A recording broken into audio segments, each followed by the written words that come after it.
अगर उसे वक्त पर ब्लैक ड्रॉप्स ना मिले तो वो इंसान तड़पने लगता है और अगले 10 घंटों में उसकी मौत वाकई हो जाती है। ये खौफनाक इत्तलात थी जिसे सुनकर ना सिर्फ इमरान बल्कि ब्लैक जीरो भी परेशान हो गया था। ब्लैक हॉर्स की बातों से इमरान ने यही नतीजा हासिल किया था कि सान डिकोजा उसे ब्लैक ड्रॉप्स की ब्लैक ट्यूब देना चाहता था और वो उसे यही बताने के लिए पाकिस्तान आया था कि कैट सिंडिकेट एक्रीमिया ग्रेटलैंड और दूसरे यूरोपीय ममालिक के साथ ब्लैक ड्रॉप्स एशिया में भी फैलाना चाहता है, जिसके लिए उन्होंने एशिया का पहला मुल्क पाकिस्तान ही मुंतखब किया था।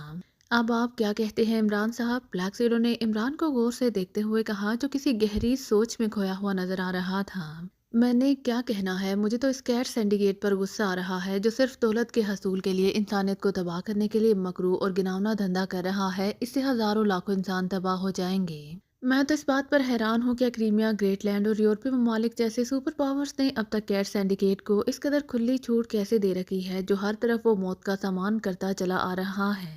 ऐसे गुनावने मुजरमों के खिलाफ तो पूरी दुनिया की एजेंसियों को मुत्तहिद होकर उनके खिलाफ कार्रवाइयां करनी चाहिए थी। इस जैसे सिंडिकेट को फौरन सबूताज कर देना चाहिए था, इमरान ने होंठ बेचते हुए कहा। हो सकता है वो इनके खिलाफ काम कर रहे हों। ये भी तो देखे, कैट सिंडिकेट कॉस्टन में है, एक ऐसे शहर में जहां उनका अपना कानून है। उनकी नजरों में आए बगैर कोई कॉस्टन में दाखिल भी नहीं हो सकता। कॉस्टन के मामले में खुद ओलैंड की हुकूमत भी उन पर हाथ डालने से कासिर रहती है, फिर भला वहां दूसरे ममालिक की एजेंसियां क्या कर सकती हैं? ब्लैक जीरो ने दलील देते हुए कहा। फिर भी वहां खुफिया तौर पर एजेंट्स तो जा ही सकते हैं और ये आलमी मामला है। ऐसे मामलात में अगर एजेंट्स अपना काम नहीं करेंगे तो और कौन करेगा? इमरान ने झलाए हुए लहजे में कहा। अब मैं क्या कह सकता हूँ? ब्लैक जीरो ने लाचारी से कहा। इस सिंडिकेट की अब बीचगुनी मैं ही करूंगा। पाकिस्तान में तो मैं उन्हें इनके नापाक अजायब में कामयाब नहीं होने दूंगा। यहाँ कैट सिंडिकेट का जो रेड कैट ग्रुप काम कर रहा है, सबसे पहले मैं उन्हें जिंदा दरगोर करूंगा। और अगर कैट सिंडिकेट को जड़ से उखाड़ने के लिए मुझे कॉस्टन भी जाना पड़ा तो मैं जाऊंगा। और जब तक इस सिंडिकेट और सिंडिकेट में काम करने वाली खूनख्वार बिल्लियों को चुन चुन कर हलाक न कर दूं, मैं चैन नहीं लूंगा, इमरान ने गुस्सीले लहजे में कहा। अब तक सीक्रेट सर्विस के किसी मेंबर ने भी कोई रिपोर्ट नहीं दी। ब्लैक जीरो ने इमरान को गुस्से में देखकर मौजू बदलते हुए कहा। मैं उनकी रिपोर्ट्स आने तक इंतजार नहीं कर सकता। इससे पहले कि वो मेरे मुल्क के किसी इंसान की रगों में ब्लैक ड्रॉप्स का जहर उतारे, मैं उनकी शारक तक पहुंच जाना चाहता हूं, इमरान ने कहा और एक झटके से उठ खड़ा हुआ। उसने ब्लैक जीरो को चंद हदायत दी, फिर वो दानिश मंजिल से निकलता चला गया। चंद ही लम्हों में वो अपनी गाड़ी पर सवार उड़ा जा रहा था। इमरान अभी कुछ दूर ही गया होगा कि उसने महसूस किया कि उसकी कार का बाकायदा ताकुब किया जा रहा है। उसने एक भी शीशे में देखा तो उसे अपने पीछे एक स्याह रंग की कार आती नजर आई। इमरान ने कार की रफ्तार हल्की की तो पीछे स्याह कार की रफ्तार भी कम हो गई। इमरान ने इस कार में बैठे हुए 4 नौजवानों को देखा जो छठे हुए बदमाश दिखाई दे रहे थे। कौन हो सकते हैं ये, और ये मेरा ताकुब क्यों कर रहे हैं? इमरान ने बड़बड़ाते हुए कहा। उसने कार की रफ्तार बढ़ाई तो स्याह कार की रफ्तार भी तेज हो गई। इमरान जानबूझकर अपनी कार मुख्तलिफ सड़कों पर घुमाने लगा। स्याह कार बदस्तूर उसके पीछे थी। इमरान अपनी कार एक सुनसान सड़क पर ले आया। सड़क के दोनों तरफ दूर दूर तक खेत ही खेत फैले हुए थे। ये सड़क शहर से घूमकर बाहर पहाड़ियों की तरफ जाती थी, इसीलिए सड़क पर ब्राय नाम ही ट्रैफिक था। इस सड़क पर आते ही इमरान ने अपनी कार की रफ्तार नॉर्मल कर ली, लेकिन जैसे ही उसकी कार की रफ्तार नॉर्मल हुई, उसने स्याह कार की रफ्तार तेज होते देखी। फिर स्याह कार की जाए की आवाज के साथ उसके करीब से गुजरती चली गई। उसी लम्हे इमरान ने अपनी कार बिजली किसी तेजी से दाएं तरफ घुमा दी। उसने स्याह कार में मौजूद एक गुंडे को खिड़की से हाथ निकालकर उसकी कार पर कुछ उछालते देखा था। इमरान ने कार घुमाई ही थी कि यकलहत एक जोरदार धमाका हुआ और इमरान को यूं महसूस हुआ जैसे उसकी कार को किसी दियो ने उठाकर हवा में उछाल दिया हो। उसने अचानक कार तेजी से घुमा दी थी, जिसकी वजह से स्याह कार से फेंका गया बम उसकी कार पर गिरने की बजाय सड़क पर गिरा था और जोरदार धमाके से पटने की वजह से उसके खौफनाक प्रेशर ने इमरान की कार को ऊपर उछाल दिया था। अब इमरान की कार हवा में कलाबाजियां खाती जा रही थी। इससे पहले कि कार जोरदार धमाके से खेतों में जा गिरती, इमरान ने फौरन दरवाजा खोला और कार से बाहर छलांग लगा दी। जमीन पर आते हुए उसने हवा में 2-3 कलाबाजियां खाईं और फिर पैराट्रॉपिंग करता हुआ खेतों में आ गिरा। उसी लम्हे उसकी कार उससे काफी फासले पर एक जोरदार धमाके से खेत में गिरी और उसके टुकड़े बिखरते चले गए। इमरान ने बैक वक्त कार से कूदकर जान बचा ली थी, वरना अगर वो इस कार समेत गिरता तो उसका हश्र भी कार से मुख्तलिफ ना होता। या अल्लाह, तेरा शुक्र है तूने मेरी 2 बार जान बचाई है। अगर बम कार पर पड़ता तब भी मेरे टुकड़े उड़ जाते और अगर कार समेत मैं गिरता तब भी। तेरा शुक्र है तो वाकई गफूर रहीम है, इमरान ने शुक्राने के कलमात अदा करते हुए बड़े आजिजाना लहजे में कहा। उसे इन स्याह कार वालों पर हैरत हो रही थी जो पहले इसका ताकुब कर रहे थे, फिर मौका मिलते ही उन्होंने इसकी कार पर बम फेंक दिया था। ये तो इमरान की खुशकिस्मती ही थी कि वो खौफनाक हमले में बच गया था, वरना उसकी मौत यकीनी थी। इमरान ने सर उठाकर सड़क की तरफ देखा, मगर उसे स्याह कार कहीं दिखाई नहीं दी। उसने इस बात पे सर हिलाया, फिर खेत में चलता हुआ सड़क की तरफ जाने लगा। चंद ही लम्हों में वो सड़क पर था। बाप रे! यहाँ से तो शहर जाते-जाते मुझे कई घंटे लग जाएँगे। इमरान ने कहा। उसने दाएँ-बाएँ देखा मगर दूर-दूर तक कोई नहीं था। उसने शहर की तरफ जाने वाले रास्ते की तरफ कदम बढ़ाने शुरू कर दिए। शहर तक पहुँचते-पहुँचते तो कई घंटे लग जाएँगे मगर इसमें पेट्रोल की बचत तो मिल जाएगी। शायद इसीलिए कहते हैं कि काम खर्च बाला नशीं। इमरान बड़बड़ाया। फिर अचानक उसे दाएँ तरफ खेत में एक इमारत दिखाई दी। वो इमारत एक देही फार्म हाउस था। इमरान ने सोचा कि हो सकता है उसे वहाँ से कोई मदद मिल जाए, इसीलिए वो सड़क से उतरकर खेत में आ गया, फिर इस फार्म की तरफ बढ़ने लगा। थोड़ी देर में वो इस फार्म की इमारत के पास था। फार्म हाउस का लकड़ी का बड़ा सा फाटक खुला हुआ था और पोर्च खाली था। इमरान फाटक में दाखिल हुआ, फिर बरामदे में आ गया। उसी लम्हे एक अधेड़ उम्र शख्स रहायशी हिस्से का दरवाज़ा खोलकर बाहर आ गया। कौन हो तुम? अधेड़ उम्र ने इमरान की तरफ घबराई हुई नज़रों से देखते हुए कहा। मम, मैं एक इंसान हूँ, दो टांगों वाला, इमरान ने बौखलाए हुए लहजे में कहा और अधेड़ उम्र चौंक कर उसकी तरफ गौर से देखने लगा। इमरान के चेहरे पर हमाकतों का आबशार बह रहा था। यहाँ कैसे आए हो और तुम्हारा नाम क्या है? इमरान के चेहरे पर बौखलाहट देखकर अधेड़ उमर ने अपने लहजे में सख्ती पैदा करते हुए कहा। वो शायद इसे डाकू या चोर समझा था जो मुंह उठाए उसके फार्म में घुस आया था। मम, मैं यहाँ चल कर आया हूँ और मेरा नाम टिम्बकटू है, इमरान ने उसे अंदाज में कहा। टिम्बकटू, ये कैसा नाम है? अधेड़ उमर ने हैरान होते हुए कहा। वो इमरान की जानिब यूं देख रहा था जैसे उसे उसकी ज़हनी हालत पर शुबा हो। जैसा भी है, मुझे बेहद पसंद है, आपको पसंद है तो आप रख लें, इमरान ने हमाकतों ज़दा लहजे में कहा। मैंने बाहर दो खौफनाक धमाकों की आवाज़ें सुनी थी, क्या तुमने वो धमाके किए थे? अधेड़ उमर ने गौर से इमरान को देखते हुए कहा।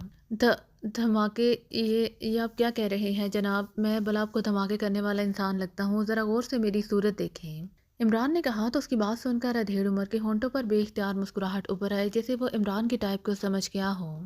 बहरहाल, तुम यहाँ कैसे आए हो? इस तरफ ना तो कोई शाज़ नादर ही आता है, ये मेरा एग्रीकल्चर फार्म है, मैं यहाँ कभी कभार ही आता हूँ, अधेड़ उमर ने कहा। वो असल में मैंने पैदल सारी दुनिया घूमने का ठेका ले रखा है। मैं मुसलसल 10 साल, 10 माह, 10 दिन, 10 घंटे और 10 मिनट से चलता आ रहा हूँ। अब थक गया हूँ। मैंने सोचा कि चलो कुछ आराम कर लूँ। आपको ये फार्म हाउस नज़र आया तो इस तरफ आ गया, इमरान ने बड़ी मासूम सी सूरत बनाते हुए कहा। तो अधेड़ उम्र की मुस्कुराहट गहरी हो गई। बड़े गहरे इंसान मालूम होते हो नौजवान, अपने बारे में कुछ बताना नहीं चाहते, इसीलिए शायद ऐसी बातें कर रहे हो, अधेड़ उम्र ने मुस्कुराते हुए कहा। तो इमरान ने दांत निकाल लिए। बहरहाल, मेरा नाम सहूलत मिर्ज़ा है और यहाँ मेरी ज़राई ज़मीन है जिसकी देखभाल के लिए मैं यहाँ अक्सर आता जाता रहता हूँ, अधेड़ उमर ने कहा। सहूलत मिर्ज़ा? सिर्फ आपका नाम ही सहूलत मिर्ज़ा है या आप कोई सहूलत भी रखते हैं? इमरान ने कहा। सहूलत मिर्ज़ा नहीं, सहूलत मिर्ज़ा, और सहूलत रखने से तुम्हारी क्या मुराद है? सहूलत मिर्ज़ा ने चौंक कर कहा। आप यकीनन शहर में रहते होंगे और आप वहाँ से इस फार्म में पैदल तो आने से रहे, मगर मुझे यहाँ आपकी सहूलत यानी कोई गाड़ी तो दिखाई नहीं दे रही, इमरान ने कहा। ओ तो तुम मुझसे मेरी कार छीनने आए थे, सहूलत मिर्ज़ा ने यकदम भड़क कर कहा। अरे नहीं, मैं तो सिर्फ आपकी सहूलत की बात कर रहा था, मैं तो आलमी चैंपियन बनना चाहता हूँ, मेरा भला किसी कार से क्या ताल्लुक? इन टांगों के होते हुए मेरे लिए हर कार बेकार है, इमरान ने कहा। तुम यही रुको, मैं भी आता हूँ, सहूलत मिर्ज़ा ने कहा और तेज़ी से मुड़कर वापस अंदर चला गया। इमरान समझ गया कि वो उससे घबरा रहा है और अंदर से कोई हथियार लेने गया है। इमरान तेज़ी से उसके पीछे लपका, उसे अंदर आते देखकर सहूलत मिर्ज़ा बौखला गया। अरे अरे, अंदर कहाँ आ रहे हो? रुक जाओ, फ़ौरन रुक जाओ वरना मैं पुलिस को फ़ोन कर दूंगा, सहूलत मिर्ज़ा ने घबराए हुए लहजे में कहा। ज़रूर करें और उनसे भी ये भी कह दें कि वो आते हुए मेरे लिए 2-4 चिकन बर्गर, चंद सॉफ्ट ड्रिंक्स और मेरी सहूलत के लिए एक आध कार लेते आएँ। पैदल चल चल कर मेरा बुरा हशर हो चुका है।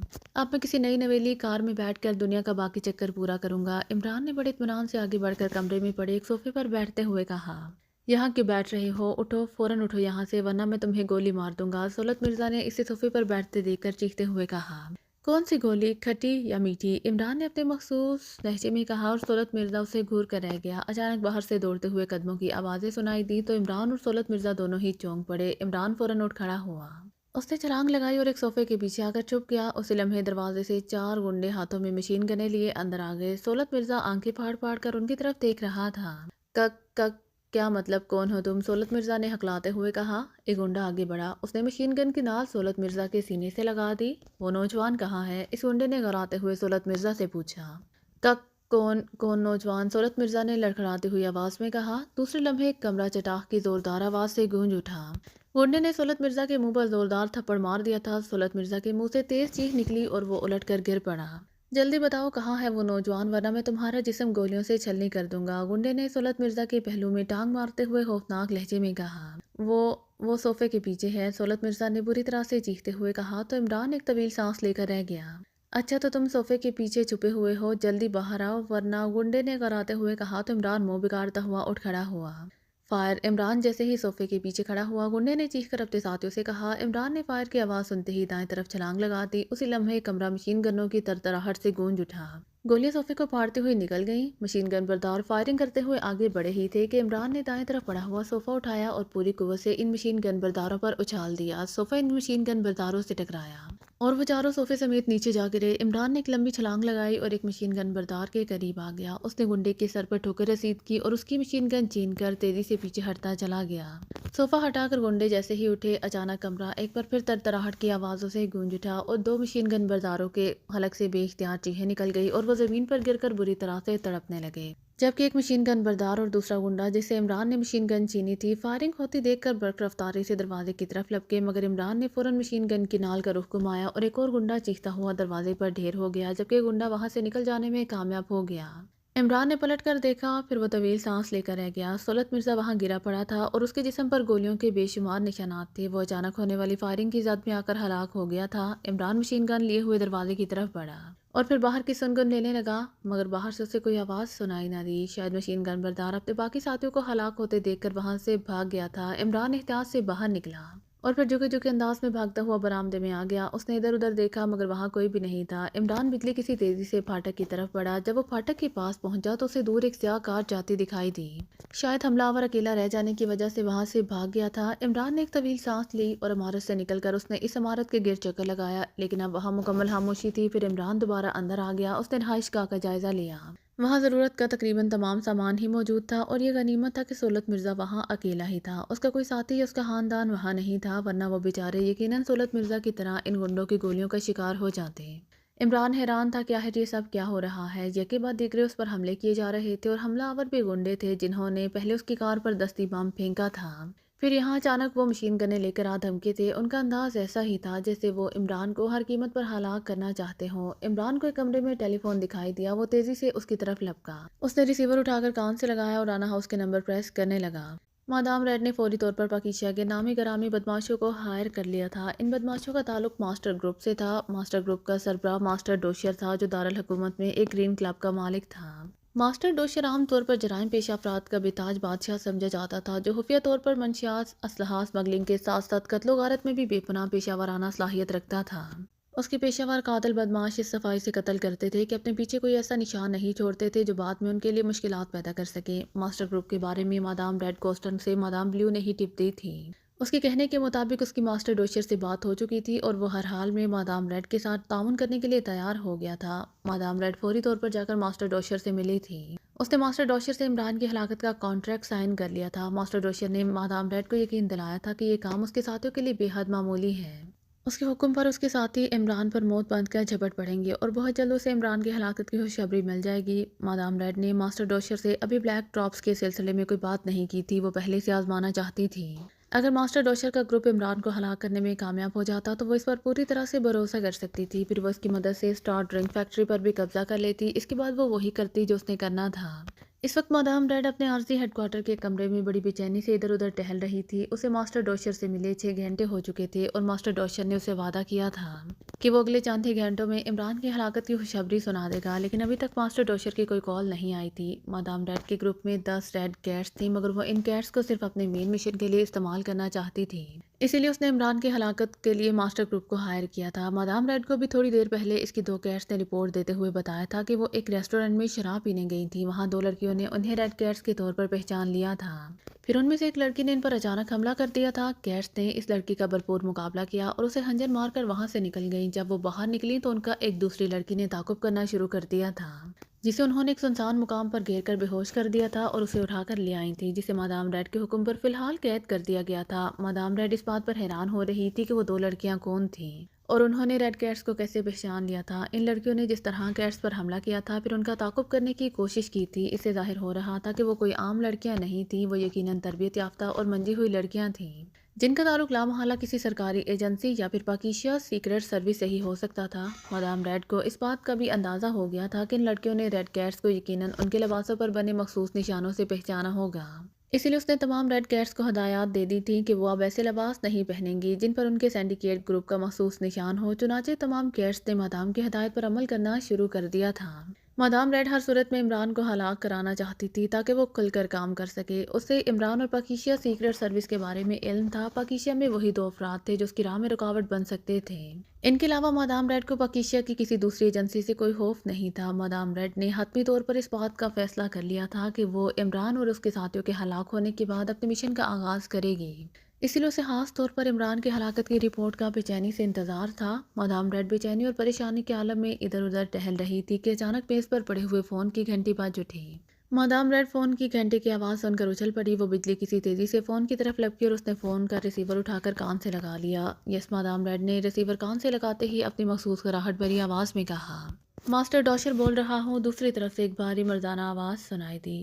اوہ ماسٹر ڈوشر، میں کب سے تمہاری کال کا انتظار کر رہی تھی۔ کہاں تھے تم؟ کیا کر رہے تھے؟ مادام ریڈ نے تیز تیز بولتے ہوئے کہا۔ سوری مادام، میں اپنے ساتھیوں کی رپورٹ کا منتظر تھا جنہیں میں نے عمران کو ہلاک کرنے کا ٹاسک دیا تھا۔ انہوں نے بھی چند لمحے قبل مجھے کال کی ہے۔ دوسری طرف سے ماسٹر ڈوشر نے کہا۔ پھر کیا کیا ہے انہوں نے؟ کیا عمران ہلاک ہو گیا ہے؟ مادام ریڈ نے آنکھیں چمکاتے ہوئے کہا۔ نہیں مادام، میرے ساتھیوں نے عمران کو ٹریس کر کے اس پر متعدد بار حملے کیے تھے۔ مگر دوسری طرف سے ماسٹر ڈوشر نے افسوس زدہ لہجے میں کہا۔ مگر کیا؟ ماسٹر ڈوشر کی بات سن کر مادام ریڈ نے اصیلے لہجے میں کہا تو دوسری طرف سے ماسٹر ڈوشر نے اسے اپنے ساتھیوں کے حملوں کی ناکامی کی رپورٹ بتانی شروع کر دی، جسے سن کر مادام ریڈ کا چہرہ غصے سے سرخ ہو گیا۔ تم تو خود کو بہت بڑا 30 مار ہان کہتے تھے، اب کیا ہوا ہے تمہیں اور تمہارے ساتھیوں کو؟ تم ابھی تک ایک آدمی کو ہلاک نہیں کر سکے، کیا ہے یہ تمہاری پروگریس؟ مادام ریڈ نے غصیلے لہجے میں کہا۔ سوری مادام، عمران کوئی معمولی انسان نہیں ہے۔ اس جیسے انسان کو ہلاک کرنے کے لیے ہمیں بہت کچھ کرنا پڑے گا۔ مجھے تو اس بات پر افسوس ہو رہا ہے کہ میں نے عمران کو ہلاک کرنے کے لیے اپنے آدمیوں کو بھیج دیا تھا، جس کی وجہ سے مجھے اپنے کئی ساتھیوں سے ہاتھ دھونا پڑا ہے۔ اس جیسے خطرناک انسان کو ہلاک کرنے کے لیے اب مجھے خود میدان عمل میں آنا پڑے گا۔ عمران کو ہلاک کرنے کے لیے میں نے زبردست اور ایسا فول پروف پلان ترتیب دیا ہے کہ وہ کسی طرح نہیں بچ سکے گا۔ دوسری طرف سے ماسٹر ڈوشر نے کہا۔ کیا کرو گے تم؟ مادام ریڈ نے کہا۔ اس کے لہجے میں بدستور غصے کا عنصر تھا۔ میں نے علی عمران کو ہلاک کرنے کا ایک پروگرام ترتیب دیا ہے۔ اس پروگرام پر عمل کرنے کے لیے میں آپ سے اجازت لینا چاہتا ہوں۔ ماسٹر ڈوشر نے کہا۔ پروگرام بتاؤ اپنا، مادام ریڈ نے کہا تو دوسری طرف سے ماسٹر ڈوشر نے اسے اپنا پلان بتانا شروع کر دیا۔ گڈ شو ماسٹر ڈوشر، تمہارا یہ پروگرام واقعی شاندار ہے۔ اگر تم اپنے اس پلان پر عمل کرو گے تو واقعی اس میں تمہیں مثبت نتائج مل سکتے ہیں جو تمہاری کامیابی کی ضمانت بن سکتے ہیں۔ مادام ریڈ نے ماسٹر ڈوشر کے پلان کو سراہتے ہوئے کہا۔ یس مادام، تو کیا اس پلان پر عمل کرنے کی مجھے آپ کی طرف سے اجازت ہے؟ دوسری طرف سے ماسٹر ڈوشر نے خوش ہوتے ہوئے کہا۔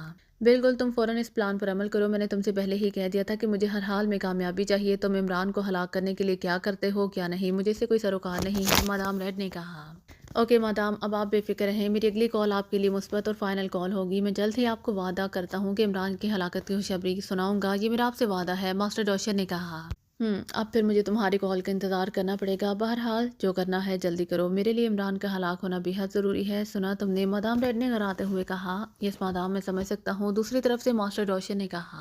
اوکے مادام ریڈ نے کہا۔ اس نے دوسری طرف کا جواب سنے بغیر ریسیور کریڈل پر رکھ دیا۔ اس کے چہرے پر شدید غصے اور پریشانی کے تاثرات تھے۔ عمران پر حملوں کی ناکامی کا سن کر اسے ماسٹر ڈوشر پر بے حد غصہ آ رہا تھا، لیکن اب جو ماسٹر ڈوشر نے اسے نئی پلاننگ بتائی تھی اسے سن کر مادام ریڈ کو یقین ہو رہا تھا کہ اگر ماسٹر ڈوشر نے وہی کیا جو اس نے کہا ہے تو عمران اس کے ہاتھوں یقینی طور پر ہلاک ہو جائے گا۔ اب ظاہر ہے مادام ریڈ ماسٹر ڈوشر کی کال آنے کے انتظار کے سوا اور کیا کر سکتی تھی، جس نے کہا تھا کہ اس کی اگلی کال مثبت اور کامیابی کی یقینی فائنل کال ہوگی۔ تب تک مادام ریڈ نے سوچا کہ اسے اس لڑکی سے بات کر لینی چاہیے جسے ریڈ کیٹس اٹھا کر لائی تھی۔ یہ سوچ کر وہ کمرے سے نکل گئی۔ صالحہ کو ہوش آیا تو اس نے خود کو ایک کمرے میں قید پایا۔ اس کے ہاتھ پیر رسیوں سے بندھے ہوئے تھے اور وہ زمین پر پڑی تھی۔ کمرے میں لکڑی کی ایک بڑی سی الماری کے علاوہ اور کچھ نہیں تھا۔ اس کے ہاتھ پاؤں اس قدر مضبوطی سے بندھے تھے کہ وہ ادھر ادھر لڑکنے کے سوا کچھ نہیں کر سکتی تھی۔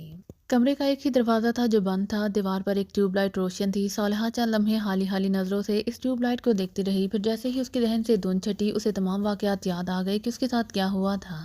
صالحہ پریشان ہو رہی تھی کہ وہ نہ جانے کس جگہ ہے، البتہ اسے اس بات کا اندازہ ضرور ہو رہا تھا کہ وہ اس وقت ریڈ گیٹس کی قید میں ہے جو اسے بے ہوش کر کے اپنے ساتھ لے آئی تھیں۔ صالحہ بھی انہی باتوں پر غور کر رہی تھی کہ اچانک کمرے کا دروازہ کھلا اور دو لڑکیاں اندر آ گئیں۔ یہ وہی لڑکیاں تھیں جن کا وہ تعاقب کر رہی تھی۔ اس بار ان کے جسموں پر دوسرے لباس تھے اور ان لباسوں پر سرخ بلیوں والا کوئی نشان نہیں تھا۔ ایک لڑکی کے ہاتھ میں پلاسٹک کی کرسی تھی۔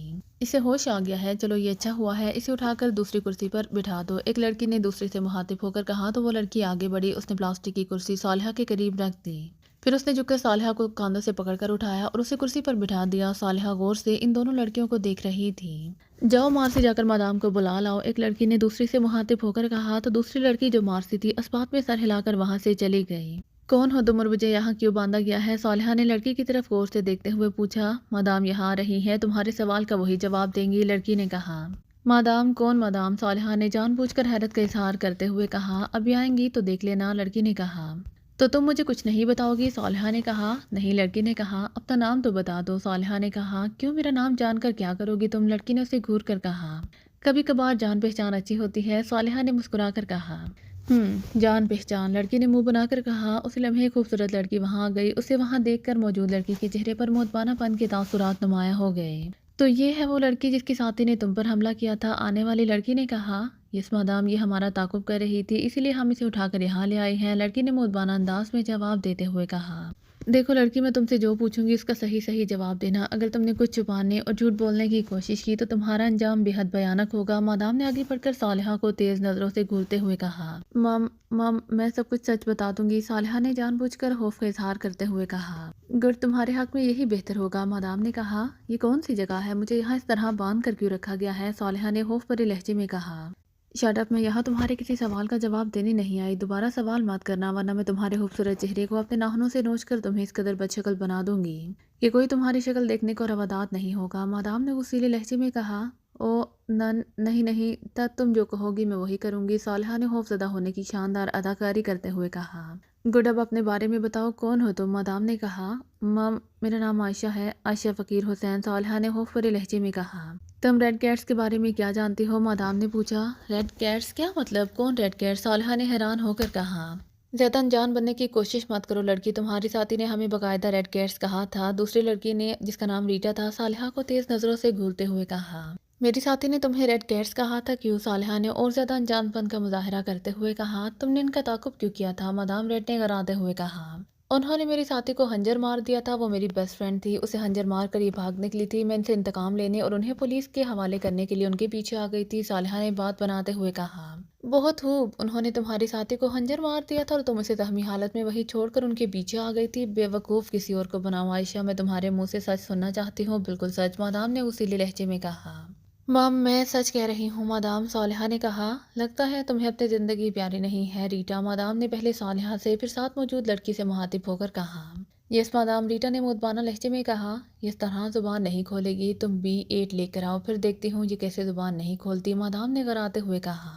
तो रीटा ने इस बात में सर हिलाया और कोने में मौजूद लकड़ी की अलमारी की तरफ बढ़ती चली गई। देखो लड़की, अब भी वक्त है, मुझे सब कुछ बता दो। अगर तुम्हें B8 लग गया तो तुम्हारा इस कदर भयानक हश्र होगा जिसका तुम तसव्वुर भी नहीं कर सकती, मादाम ने सालिहा से मुखातिब होकर कहा। जिस बात का तसव्वुर ही ना किया जा सके फिर उसका डर कैसा? सालिहा ने मुस्कुराकर कहा। तो मादाम के होंठों पर बेइख्तियार जहर अंगेज मुस्कुराहट उभर आई। अब आई हो न लाइन पर, अब कहाँ गया तुम्हारा खौफ, तुम्हारा डर? मादाम ने कहा। पता नहीं, शायद इधर उधर कहीं चला गया होगा, सालिहा ने मुस्कुराते हुए कहा। बहुत ज़्यादा स्मार्ट बनने की कोशिश कर रही हो तुम, बहरहाल देखती हूँ तुम कब तक इस तरह हट दर्मी का मुजाहरा करती हो, मादाम रेड ने घराकर कहा। उसी लम्हे रीटा अलमारी से एक सिरिंज ले आई जिसमें हल्के जर्द रंग का महलूल भरा हुआ था। मादाम, रीटा ने मादाम से मुखातिब होकर कहा। हाँ, लगाओ तो इसे इंजेक्शन, मादाम ने गौर से सालिहा की तरफ देखते हुए कहा, जैसे वो सालिहा के तासुरात जानना चाहती हो।